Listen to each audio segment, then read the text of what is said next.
पुरुष कहते हैं कि सुख का कोई और रास्ता है। धनहीन कहे धनवान सुखी, धनवान कहे सुख राजा को भारी, राजा कहे चक्रवर्ती सुखी, चक्रवर्ती कहे सुख इंद्र को भारी, इंद्र कहे चतुरानन सुखी, चतुरानन कहे सुख विष्णु को भारी। तुलसीदास विचारी कहे हरि भजन बिना सब जीव दुखारी। जो धनहीन है, जिनके पास धन नहीं है, उनके पास होता है कि किस तरह से हमारे पास धन हो जाए तो हम सुखी हो जाएंगे। लेकिन जिनके पास में धन है, उनके पास जाकर के तो देखिए कि वे कितना दुखी है। दुखी आप धनहीनता के कारण नहीं है, बल्कि आपके पास में जो तृष्णा है और चाहिए। जिनके पास में जितना है उतने में ही जो संतुष्ट हैं, वहीं पर वे सुखी हैं। और जिनको और चाहिए, और का कहीं सीमा नहीं है, कितना हो जाए इसका कहीं ठिकाने नहीं है, वे सब दिन दुखी रहते हैं। चाहे उसके पास कितना ही अंबार, धन का अंबार लग जाए, फिर भी वे दुखी रहेंगे। इसीलिए संत महापुरुष कहते हैं कि सुख का रास्ता अलग है। सुख का रास्ता संसार में दौड़ना नहीं है। सुख का रास्ता है संसार से सिमट जाओ, संसार से उल्टा हो जाओ, उलट जाओ। कैसे उल्टेंगे? अभी हम संसार की तरफ जा रहे हैं, संसार की तरफ जा रहे हो, उससे उल्टा कैसे होंगे? कहते हैं कि तुम आंख से देख करके आगे बढ़ते हो, संसार की तरफ जाते हो, आंख खोल करके संसार की तरफ जाते हो। अगर तुमको अपने तरफ चलना है तो आंख बंद करना पड़ेगा। बाहर देखने के लिए आंख खोल करके देखते हैं, अंदर देखने के लिए आंख बंद करके देखना पड़ेगा। और जब आंख बंद करके देखते हैं और अंदर से आप सवाल करते हैं कि मैं कहां हूं, वहां पर उत्तर आता है मैं अंधकार में हूं। अंधकार ही यही दुख का निशानी है।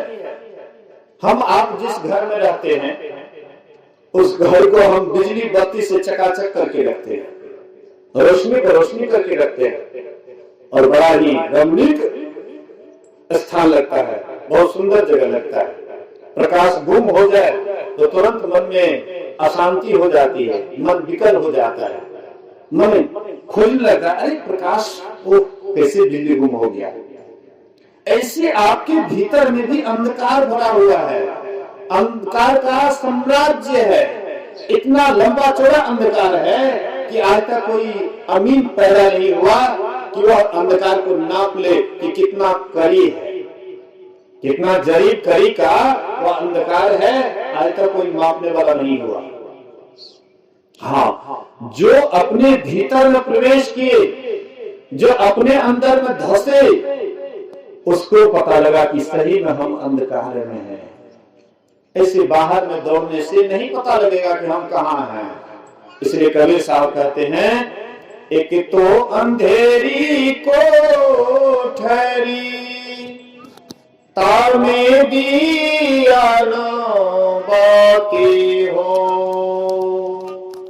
बहिया पकड़े जमले चले, कोई संग न साथी हो, नाम सुमर नर बाबर, तोरी सदा न देहियारे। कहते हे पागल, नाम का सुमरन करो। हम लोग संसार के सुख वैभव में पगला जाते हैं, परमात्मा को भूल जाते हैं। इसलिए कहते हैं हे पागल, नाम सुमर नर बाबरे, तोरी सदा न देहियारे। ये शरीर सदा रहने वाला नहीं है। एक दिन हम लोग बचपन में थे, फिर युवा अवस्था में आए, और फिर बुढ़ापा में जाने के बाद फिर ये शरीर समाप्त हो जाता है, लापता हो जाता है। लेकिन हम आप कभी बच्चा नहीं थे, हम कभी जवान नहीं हुए, और हम कभी बूढ़े भी नहीं होंगे। हमारा अस्तित्व अलग है, शरीर का अस्तित्व अलग है। शरीर अलग है, हम अलग हैं। हम शरीर में रहने वाले हैं, हम शरीर नहीं हैं। हम शरीर से अलग हैं। हम जिस मकान में रहते हैं, हम मकान नहीं हैं, मकान में रहते हैं। इसी तरह से हम शरीर में रहते हैं, हम शरीर नहीं हैं। आखिर हम शरीर नहीं हैं तो क्या है?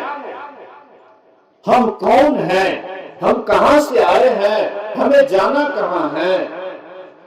इस पर हम तनिक भी विचार नहीं करते। हमारे पास समय ही नहीं है, हमारे पास समय ही नहीं है। इस पर विचार करेंगे कि हम कहां से आए हैं, हमको जाना कहां है, इस पर विचार भी नहीं करते। हम शरीर में पहले नहीं थे, अभी हम शरीर में हैं और कुछ वर्षों के बाद हम शरीर में नहीं रहेंगे। लेकिन हम पहले भी थे, हम अभी भी हैं, हम बाद में भी रहेंगे। गेहूं पहले भी था, गेहूं अभी भी है, गेहूं बाद में भी रहेंगे। गेहूं को खेत में बो देते हैं, उससे अंकुर हो जाता, किसी का मवेशी जाता है, गेहूं तो उस खेत में सड़ गया है। लेकिन कोई मवेशी जाता है, कहते हैं नहीं मेरे गेहूं होकर के क्यों ले जा रहा है? वहां पर गेहूं का अस्तित्व नाश है, वो सड़ गया, अंकुर दे दिया, उससे वृक्ष हो जाता है। सड़ गया है गेहूं, बड़ा बड़ा गेहूं हो गया। किसी का मवेशी जाता है, मेरा गेहूं क्यों खिलाते हो? वहां पर गेहूं नहीं, गेहूं का पौधा है, लेकिन नाम क्या लेते हैं? मेरे गेहूं को क्यों खिला रहा है? गेहूं पहले भी, गेहूं अभी और गेहूं बाद में भी रहेंगे। तैयार होकर के आएगा, हम उसको खेत में डाल देंगे, हम उसको ड्राम में डाल देंगे, तब पर भी नाम गेहूं ही रहेगा। आत्मा पहले भी था, आत्मा अभी भी है, आत्मा बाद में भी रहेंगे।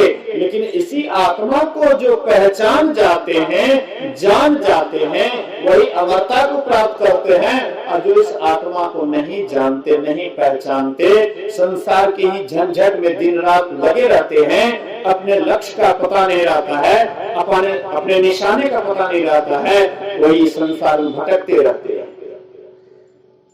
संसार में भटकने का काम बहुत होता है, लेकिन संसार से निवृत्त होने का काम हम नहीं कर पाते हैं। निवृत्त होने का एक ही काम है। शरीर में 9 दरवाजा है, 2 आंख के, 2 नाक के, 2 आंख के, 2 कान के, 2 नाक के 6, 1 मुंह का 7 और 2 नीचे दरवाजा, मलमूत्र विसर्जन करने का दरवाजा, कुल 9 दरवाजा है। प्रायः जीवों का शरीर छूटता है, यही 9 दरवाजे होकर के शरीर छूटता है, क्योंकि उसको 10वां का पता नहीं है। 10वां द्वार का उसको कोई जानकारी नहीं, कोई मालूम नहीं है, इसीलिए वह शरीर छोड़ता है। तो 9 दरवाजे से ही शरीर छोड़ता है, और जिसका कारण होता है उसे नरक का यात्रा करना पड़ता है, उन्हें दुख का सामना करना पड़ता है। लेकिन अगर हम साधना जान करके, साधन विधि जान करके, अगर साधना करके 10वां द्वार का पता लगा लेते हैं, इस शरीर में 10 दरवाजा है। कहते हैं संत पलटू साहब